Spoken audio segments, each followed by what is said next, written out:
రాష్ట్రంలో జరుగుతున్నటువంటి పరిణామాలను పురస్కరించుకొని వైఎస్ఆర్ కాంగ్రెస్ పార్టీ 3 రోజుల పాటు సేవ్ డెమోక్రసీ ఉద్యమాన్ని ఢిల్లీ లెవెల్లోకి తీసుకువెళ్ళడం జరిగింది. జగన్మోహన్ రెడ్డి గారి నాయకత్వంలో ఒక ప్రతినిధి బృందం ఢిల్లీ స్థాయికి వెళ్ళి ఢిల్లీలో సాధ్యమైనంత వరకు అన్ని రాజకీయ పార్టీలను కలుసుకొని రాష్ట్రంలో జరుగుతున్నటువంటి అప్రజాస్వామికమైన విధానాలను, ఎమ్మెల్యేలను, ప్రజాప్రతినిధులను కొనుక్కుంటున్నటువంటి విధానాలను వివరంగా వారికి వివరించడం జరిగింది. అంతేకాకుండా ఈ రాష్ట్రంలో జరుగుతున్నటువంటి అవినీతిని కళ్ళకు కట్టినట్టుగా చెప్పేటటువంటి ఒక పుస్తకాన్ని ముద్రించి ఆ పుస్తకాన్ని కూడా అందరి నాయకులకి ఇవ్వటం జరిగింది.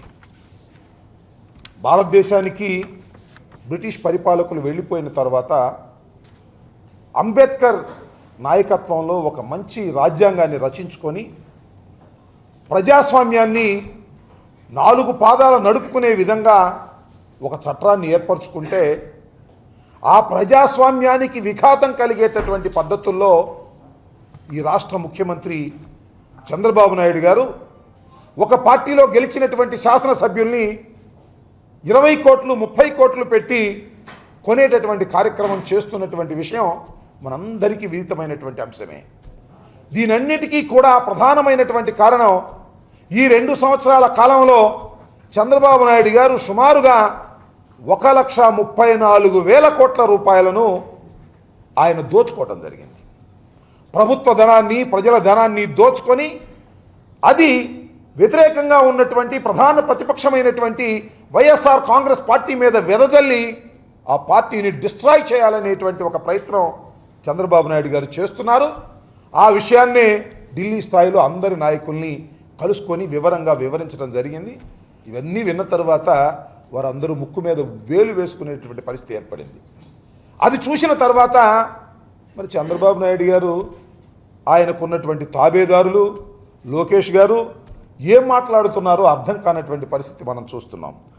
లోకేష్ గారు అయితే సవాలు విసురుతున్నారు. మొన్న ఒక రోజు సవాలు విసిరారు, మళ్ళా నిన్న ఆ సవాలుని పునరుద్ఘాటించారు. ఏమని సవాలు విసిరారంటే, వైకాపా అధినేత వైఎస్ జగన్ తనపై చేసిన ఆరోపణలపై చర్చకు ఇప్పుడైనా సిద్ధమేనట. రాజ్ ఆఫ్ కరప్షన్ పేరు మీద చంద్రబాబు నాయుడు గారు వేసి ఢిల్లీ స్థాయిలో పంచినటువంటి పుస్తకానికి, అలాగే వారి మీద వేసినటువంటి పుస్తకం మీద, రెండిటి మీద కూడా చర్చకు సిద్ధమే, జగన్మోహన్ రెడ్డి గారిని రమ్మనండి అంటున్నాడు. ప్రతి వాళ్ళకి తెలుగుదేశం పార్టీలో ఇది ఒక ఆట అయిపోయింది. ఆ పయ్యావుల కేశవులు గారు కూడా జగన్మోహన్ రెడ్డి గారిని రమ్మనండి చర్చకి అని అంటున్నారు. నేను అడుగుతా ఉన్నా, అయ్యా మీ ముఖార విందాలకి జగన్మోహన్ రెడ్డి గారు వచ్చి చర్చించవలసిన అవసరం ఉన్నదా? ఏమిటి మీ స్థాయి ఏమిటని అడుగుతున్నా. లోకేష్ గారు, నారా లోకేష్ గారు, మీ స్థాయి ఏమిటి? మీరు ఎప్పుడైనా ప్రజల మధ్యన గెలిచినటువంటి దాఖలాలు ఉన్నాయా?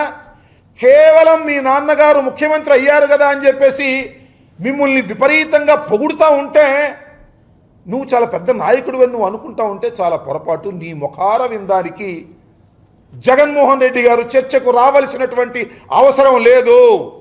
ఈ రాష్ట్రంలో ప్రధాన ప్రతిపక్ష నాయకుడుగా తెలుగుదేశం కాంగ్రెస్ పార్టీ నాయకుల యొక్క కుట్రలకు వ్యతిరేకంగా పార్టీని స్థాపించి అనతి కాలంలోనే 67 సీట్లు గెలుచుకున్నటువంటి ప్రధాన ప్రతిపక్షంగా నిలబడినటువంటి మొక్కవోని ధైర్యంతో మీ కుట్రల కుతంత్రాలను ఛేదించుకుంటూ ముందుకు సాగుతున్నటువంటి జగన్మోహన్ రెడ్డి గారిని చర్చలకు పిలిచేటటువంటి స్థాయి మీకు లేదు. నిజంగా మీకు ఆ ధైర్యం, దమ్ము ఉంటే చర్చకు మేము సిద్ధంగా ఉన్నాం, నేను వస్తాను చర్చకి, లేదా మా కార్యకర్తను పంపిస్తాం, మీరు సిద్ధంగా ఉన్నారా అని అడుగుతా ఉన్నా. లోకేష్ గారు, మీరు రండి. మీరు ఎప్పుడు, ఎక్కడ, ఏ రకంగా చర్చకు సిద్ధంగా ఉన్నారో చెప్పండి, డేటు నిర్ణయించండి. అది ఎన్టీఆర్ ట్రస్ట్ భవన్లో అయినా, విజయవాడలో అయినా మీరు చేసినటువంటి అన్యాయాలను, అక్రమాలను ఎండగట్టడానికి మేము చర్చకు సిద్ధంగా ఉన్నాము. రాజ్ ఆఫ్ కరప్షన్ గురించి మీరు మాట్లాడుతున్నారు. ఇవాళ మేము వేసినటువంటి కరప్షన్ చక్రవర్తిగా చంద్రబాబు నాయుడు గారు ఉన్నారనేటువంటి దాని మీద వివరంగా మేము వివరించామే, వాటన్నిటి మీద చర్చకు మేము సిద్ధంగా ఉన్నాము. ఒకటి గుర్తుపెట్టుకోండి లోకేష్ గారు, మీకు ఇంకా పరిపూర్ణమైనటువంటి రాజకీయ పరిజ్ఞానం మీకు వచ్చినట్టుగా లేదు. ఎందుకంటే మీరు రాజ్ ఆఫ్ కరప్షన్ అని వేసిన రోజున, ఆ రోజున యూపీఏ గవర్నమెంట్ దగ్గరికి వెళ్ళి మీరు పంచడానికి ప్రయత్నం చేస్తే పుస్తకాలు యూపీఏ గవర్నమెంట్లో ఒక్క మంత్రి కూడా మీకు అపాయింట్మెంట్ ఇవ్వనటువంటి పరిస్థితి మీ నాన్నగారిని అడిగితే తెలుస్తుంది. మీకు బహుశా గుర్తుండకపోవచ్చు, మీరు ఇంకా అప్పుడు చాలా చిన్నవారు. కానీ నేను మనవి చేస్తున్నా, మేము తీసుకెళ్ళి కరప్షన్ గురించి అన్ని వివరాలు చేస్తుంటే ఎంతోమంది నాయకులు మాకు అవకాశం ఇచ్చారు. రాజ్నాథ్ సింగ్ గారు సెంట్రల్ హోం మంత్రి గారు, మీరు ఆ మంత్రి గారి నాయకత్వంలో గవర్నమెంట్లో ఉన్నారు, మిశ్రమ ప్రభుత్వంలో ఉన్నారు. అరుణ్ జైట్లీ గారు ఆర్థిక శాఖ మంత్రి గారు, ఆయన కలుసుకున్నాం. అలాగే ధర్మేంద్ర ప్రధాన్ పెట్రోలియం శాఖ మంత్రి గారు, వారిని కలుసుకున్నాం. మీరు వారు కలిసి పోటీ చేసి మీరు వారు కలిసి రాష్ట్రంలోనూ కేంద్రంలోనూ ప్రభుత్వం చేస్తూ ఉన్నారు.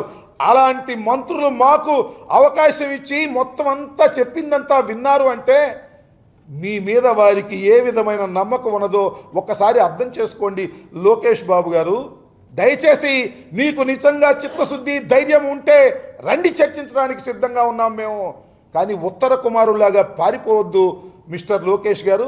బహుశా మీరు చర్చకు వస్తే మీ నాన్నగారికి కూడా ధైర్యం వస్తుంది. ఎందుకంటే మా లోకేష్ గారు ఒక ప్రబుద్ధుడు అయ్యాడు, కాస్త ప్రయోజకుడు అయ్యాడనేటువంటి నమ్మకం కలుగుతుంది. ఒకవేళ మీ ఒక్కరి వల్ల కాకపోతే మీ పక్కన సుజనా చౌదరి గారిని తెచ్చుకోండి, దేవినేని ఉమ్మగారిని తెచ్చుకోండి, లేదా మరొకరు మన పత్తిపాటి పుల్లారావు గారు ఉన్నారు, ఆయన్ని కూడా చర్చకు తెచ్చుకోండి. వీళ్ళిద్దరూ చాలనుకుంటే మీ పోలీస్ డిపార్ట్మెంట్లో మీ నాన్నగారు అతి ప్రేమతో వేసినటువంటి జేడి రాములు గారు ఉన్నారు, ఆయన కూడా తెచ్చుకోండి. ఆయన కూడా తెలుగుదేశం కార్యకర్తలాగానే పనిచేస్తున్నారు.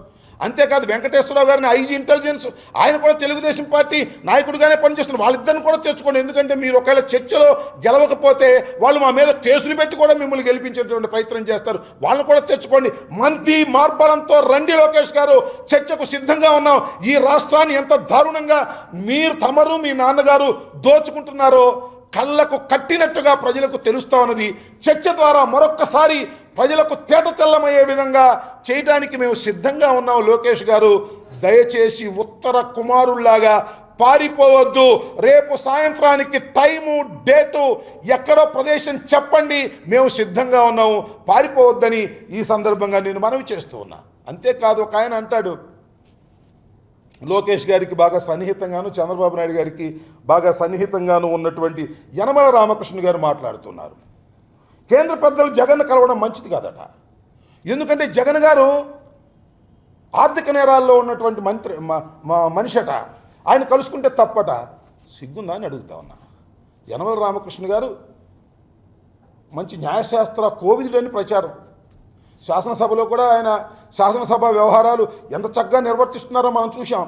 ఒక సెక్షన్ చదివి మరో సెక్షన్ మీద వారు బహిష్కరించినటువంటి సందర్భాలు కూడా మనం చూసాం. నేను ఒకటే అడుగుతా ఉన్నా, జగన్మోహన్ రెడ్డి గారు ఆర్థిక నేరాలతో ఉన్నటువంటి వ్యక్తి, కానీ సుజనా చౌదరి గారు మాత్రం చాలా క్లీన్ చిట్ కలిగినటువంటి వ్యక్తి, కేంద్రంలో మంత్రి అయిన ఆయనేమో 100 కోట్ల రూపాయలు కమర్షియల్ బ్యాంకుకి ఎగ్గొట్టాడని చెప్పేసి అరెస్ట్ వారెంట్ ఇచ్చారు. కోర్టుకు వెళ్ళి అరెస్ట్ వారెంట్ని మళ్ళీ స్టే చేసుకొచ్చారు. ఆయన మాత్రం కేంద్రంలో మీ ప్రతినిధిగా మంత్రిగా కొనసాగవచ్చునట. జగన్మోహన్ రెడ్డి గారికి మాత్రం రాజ్నాథ్ సింగ్ గారు మాత్రం పర్మిషను లేదా అపాయింట్మెంట్ ఇవ్వకూడదట. ఈ పెద్ద మనిషి గారు చెప్తూ ఉన్నారు. అయ్యా నేను అడుగుతా ఉన్నా, ఆ రేవంత్ రెడ్డి గారు ఉన్నారు, మీ పార్టీ అధ్యక్షులు పక్కన ఉన్న రాష్ట్రానికి ప్రతిరోజు కోర్టుకు వెళుతున్నాడు, మర్చిపోయారా? ఆయన మీద కేసు పెట్టారు. ఓటుకు నోటు కేసులో 50 లక్షల రూపాయలు ఒక ప్రజాప్రతినిధికి లంచం ఇస్తూ దొరికిపోయినందుకు ఆయన జైల్లో పెట్టారు. రోజు కోర్టుకు వెళ్తున్నాడు. ఆయన మీ పార్టీకి అధ్యక్షుడు. మీరు నీతి వాక్యాలు చెబుతూ ఉంటారు. యనమల రామకృష్ణ గారు, అయ్యా ఏమిటి ధర్మమేనా మీకు ఏమన్నా కాస్త సిగ్గు కానీ షై కానీ అనిపించడం లేదా? జగన్మోహన్ రెడ్డి గారి గురించి మాట్లాడేటప్పుడు జగన్మోహన్ రెడ్డి గారు ఈ రాష్ట్ర ప్రధాన ప్రతిపక్ష నాయకుడు, ఆయన క్యాబినెట్ ర్యాంక్ ఇచ్చారు ప్రభుత్వం. తెలుసో తెలియదో మీరు గమనించమని మనవి చేస్తున్నా, గుర్తెచ్చుకోమని మనవి చేస్తున్నా. అలాంటి నాయకుడు వెళ్ళి ఢిల్లీ స్థాయిలో మీ బండాలనంతా బట్టబయలు చేయడానికి ప్రయత్నం చేస్తే గగ్గోలు పెట్టారు. ప్రధానమంత్రి గారు మాత్రం మాకు అపాయింట్మెంట్ ఇలా, ఎందుకంటే నేను కూడా వెళ్ళాను.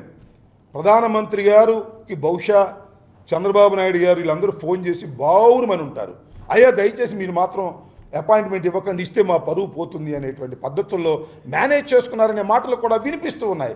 ఇంత దౌర్భాగ్యమైనటువంటి రాజకీయాలు నడుపుతున్నటువంటి చంద్రబాబు నాయుడు గారు, లోకేష్ గారు, యనమల రామకృష్ణ గారు జగన్మోహన్ రెడ్డి గారిని విమర్శించేటటువంటి నైతిక హక్కు లేదు.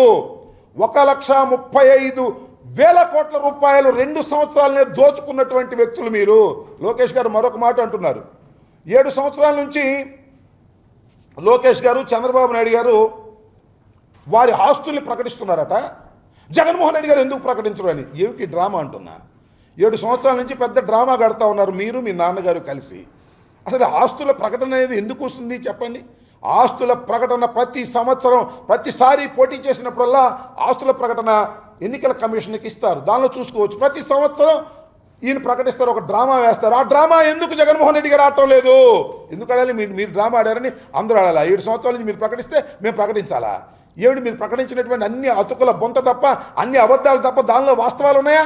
వాస్తవాలు లేనటువంటి అభూత కల్పనలు సృష్టించి ప్రకటించి ప్రజల్ని మోసం చేయాలని ప్రయత్నం చేస్తున్నటువంటి లోకేష్ గారు, అలాగే చంద్రబాబు నాయుడు గారు దయచేసి గమనించమని మనవి చేస్తున్నా.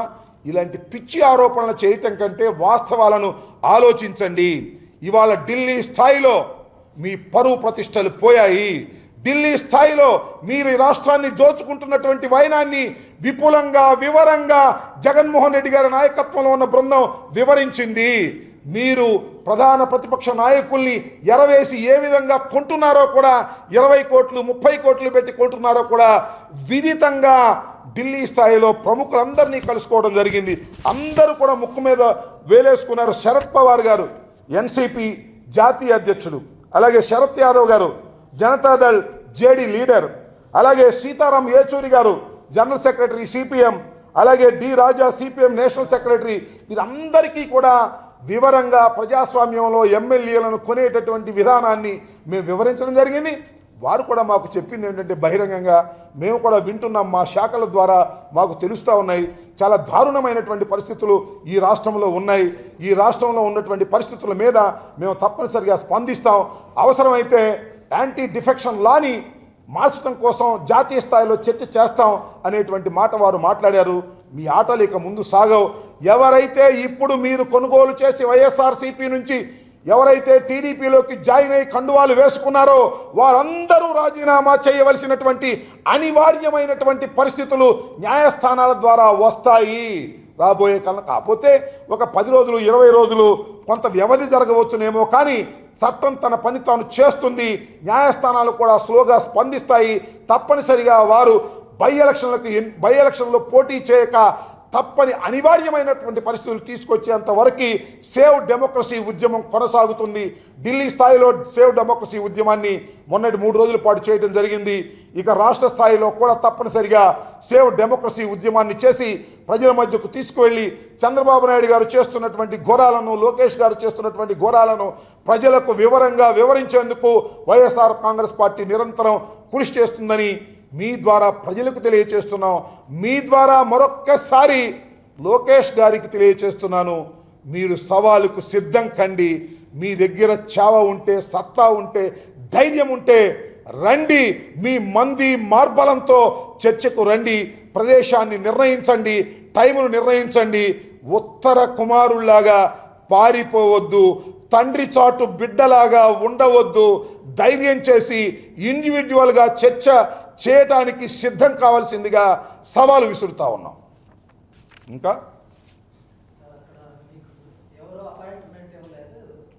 ఎస్, లోకేష్ గారు అన్నారు మాకెవరో అపాయింట్మెంట్ ఇవ్వలేదట, సెంట్రల్ హాల్లోకి వెళ్ళి మేము కలిసామట. మరి లోకేష్ గారికి సరైన ఇన్ఫర్మేషన్ లేదా, లేక ఇన్ఫర్మేషన్ ఉన్నా కూడా అలాగే చెప్తున్నారా? రాజ్నాథ్ సింగ్ గారికి సుమారుగా మేము ఆయన దగ్గరికి సుమారుగా 70 మంది వెళ్ళాం. 70 మందిని ఒకే హాల్లో కూర్చోబెట్టి జగన్మోహన్ రెడ్డి గారితో మా ముందే బహిరంగంగా మాట్లాడి మాకు కావలసినటువంటి కనీస మర్యాదలన్నీ చేసి పంపించారనే విషయం కూడా లోకేష్ గారికి చేరలేదంటే బహుశా మీకు తమకు ఇన్ఫర్మేషన్ ఇచ్చేటటువంటి వారు ఎవరు లేకపోవటం వలన, లేక మీ నాన్నగారిలాగా అబద్ధాలు ఆడి మసిపూసి మారేడుకాయ చేయాలనే ప్రయత్నం మీరు చేస్తున్నారేమో నాకు అర్థం కావడం లేదు. అదేవిధంగా సిపిఎంకు సంబంధించినటువంటి ఏచూరి గారిని మేము డైరెక్ట్గా సిపిఎం ఆఫీసులోకి వెళ్ళి కలిసాం. అలాగే శరత్ యాదవ్ గారిని వారి ఇంటికి వెళ్ళి వారి ఇంట్లో కలిసాం మేము. అలాగే రాజా గారిని సిపిఐ ఆఫీస్కి వెళ్ళి కలిసాం. ఇంత వివరంగా ఉన్నా కూడా బహుశా బుకాయించే కార్యక్రమం లోకేష్ గారికి అప్పుడే అబ్బినట్టుగా ఉంది. చంద్రబాబు నాయుడు గారి లాగా చేసేనేమో దుర్మార్గమైన పనులు చేస్తారు, బయటకు వచ్చేమో నీతి వాక్యాలు చెప్పేటటువంటి కార్యక్రమం తండ్రిని మించిన తనయుడిలాగా లోకేష్ గారు బహుశా తయారవుతున్నారేమోనని నేను అనుకుంటా ఉన్నా. అయితే కొంతమందిని అపాయింట్మెంట్ అడిగితే జైట్లీ గారు సెంట్రల్ హాల్కి రమ్మన్నారు. సెంట్రల్ హాల్లో వెళ్ళి ఆయన ఆఫీస్లో అపాయింట్మెంట్లో కలవడం జరిగింది. అందువల్ల అందరూ అపాయింట్మెంట్ ఇచ్చారు. ఇక్కడ ఈ రాష్ట్రంలో అతి దారుణమైనటువంటి దోపిడీ జరుగుతున్నదనే అభిప్రాయం జాతీయ స్థాయి నాయకులు అందరిలోకి ఉన్నది. త్వరలోనే దీని ప్రభావం కనిపిస్తుంది. ఇప్పటికైనా బుద్ధెరిగి చంద్రబాబు నాయుడు గారు కరప్షన్ ఆపి ఎమ్మెల్యేలను కొనుగోలు చేసే పద్ధతి ఆపుకుంటే భవిష్యత్తులో దీర్ఘకాలికంగా ఆయనకే మంచిది. అలా చేయకపోతే ఎవరు తీసిన గోతులో వారు పడతారు, ఎవరు చేసిన కర్మ వారు అనుభవించక తప్పదు. ఇది చరిత్ర చెప్పిన సత్యం. ఇంకా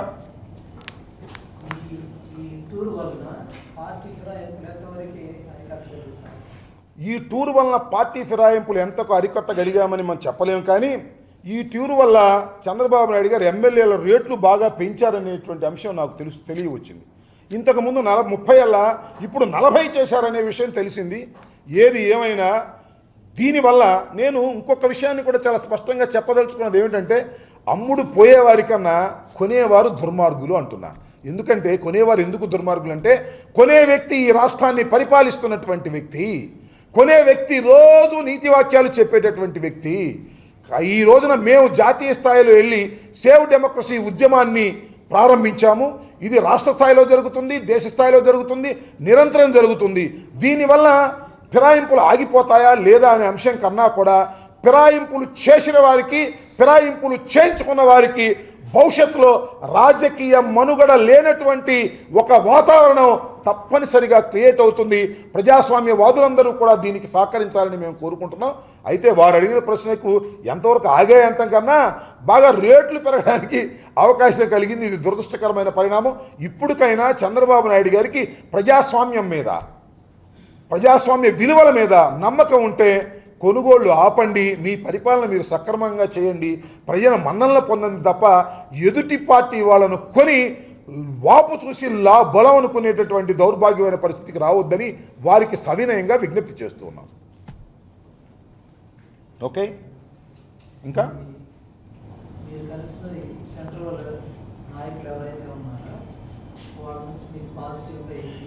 ఖచ్చితంగా మేము కలిసిన నాయకులందరూ కూడా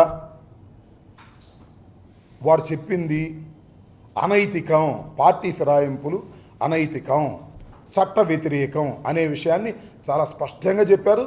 సిపిఎం జాతీయ కార్యదర్శి అయినటువంటి ఏచూరి గారు అయితే డైరెక్ట్గా చెప్పారు. మీరు లైవ్లో కూడా చూసి ఉంటారు. ఎవ్వరూ కూడా శభాష్ ఇది బ్రహ్మాండం అని ఎవరు అనలేదు. ఎవరు కూడా చంద్రబాబు నాయుడు గారు అభివృద్ధి చూసి వెళ్తున్నారని ఎవరు అనలేదు. చంద్రబాబు నాయుడు గారు కొనుగోలు చేస్తున్నారంటే వింటున్నాం, మేము విషయాలు తెలుస్తున్నాయి మాకు అనేటటువంటి పాజిటివ్గానే మాకు స్పందించడం జరిగింది. సానుకూలంగానే వారు స్పందించారు బాడీ లాంగ్వేజ్లో. తప్పనిసరిగా దీని మీద ఒక యాక్షన్ తీసుకుంటామనే భావనలో ఉన్నారు. అన్నిటికన్నా ముఖ్యమైనది ఏంటంటే, ఈ ఎమ్మెల్యేలను కొనుగోలు చేయడానికి చంద్రబాబు నాయుడు గారికి డబ్బు ఎక్కడి నుంచి వచ్చింది అంటే ఇల్ గుట్ అండ్ మనీ 1,34,000 కోట్ల రూపాయలు మరి భూముల్లో కానీ, పవర్ ప్రాజెక్ట్స్లో కానీ, అలాగే మరి ప్రాజెక్ట్స్లో కానీ వీటన్నిటిలో కూడా తీసుకున్న డబ్బుని విచ్చలవిడిగా 20 కోట్లు 30 కోట్లు ఇస్తున్నాడు. అవినీతి అనేది విపరీతంగా ఆంధ్ర రాష్ట్రంలో పెరిగిపోయింది. భారతదేశంలో ఆంధ్ర రాష్ట్రం నెంబర్ 1 స్టేట్గా ఉన్నది అవినీతిలో అనేది ప్రైవేట్ టాక్లో అందరూ అంగీకరిస్తున్నారు. దాని మీద బీజేపీలో కూడా అదే స్పందన వచ్చింది. ఆ స్పందన చూసే ఇవాళ భయపడుతున్నారు. కొంతమంది తెలుగుదేశం నాయకులు అంటున్నారు, అసలు బీజేపీ వారు ఎందుకు జగన్మోహన్ రెడ్డి గారికి అపాయింట్మెంట్ ఇస్తారు? ఎందుకు అడగమనండి, వాళ్ళ ధైర్యం ఉంటే. మమ్మల్ని అడుగుతారేంటి? ప్రశ్నలు పేపర్లో చెప్తారు ఎందుకు? వెళ్ళి అడగమనండి, వారి మిత్రపక్షమే కదా. ప్రధానమంత్రి గారిని అడగమనండి, చంద్రబాబు నాయుడు గారిని వెళ్ళి. తెలుగుదేశం పార్టీ మీద వ్యతిరేక ఆరోపణలు చేస్తూ వచ్చినటువంటి ప్రధాన ప్రతిపక్ష నాయకుడికి మీరు ఎందుకు ఇస్తున్నారు అని బీజేపీని అడిగే ధైర్యం చంద్రబాబు నాయుడు గారికి కానీ, చంద్రబాబు నాయుడు గారి తాబేదారులకు కానీ ఉందా? లేదు. ఇక్కడ వచ్చి విజయవాడలోనో హైదరాబాద్లోనో ప్రెస్ మీట్లు పెట్టి ఎందుకు ఇస్తున్నారు అంటున్నారు. వెళ్ళి అడగమనండి, ఎందుకు ఇస్తున్నారో చెప్తారు. మీ తాట తీస్తారు త్వరలోనే అని నేను మనవి చేస్తున్నా. ఎందుకంటే వారికి కూడా సమాచారం అందుతూ ఉన్నది. భారతీయ జనతా పార్టీకి కూడా ఇక్కడ జరుగుతున్నటువంటి విషయాలు, మిత్రపక్షం మీద ఉన్నటువంటి ఆరోపణలన్నీ అందుతూ ఉన్నాయి. వారు కూడా మీకు సరైన సమయంలో బుద్ధి చెబుతారనేటువంటి భావన మాకు ఢిల్లీలో కలిగింది. ఏం జరుగుతుందో చూద్దాం రాబోయే కాలం.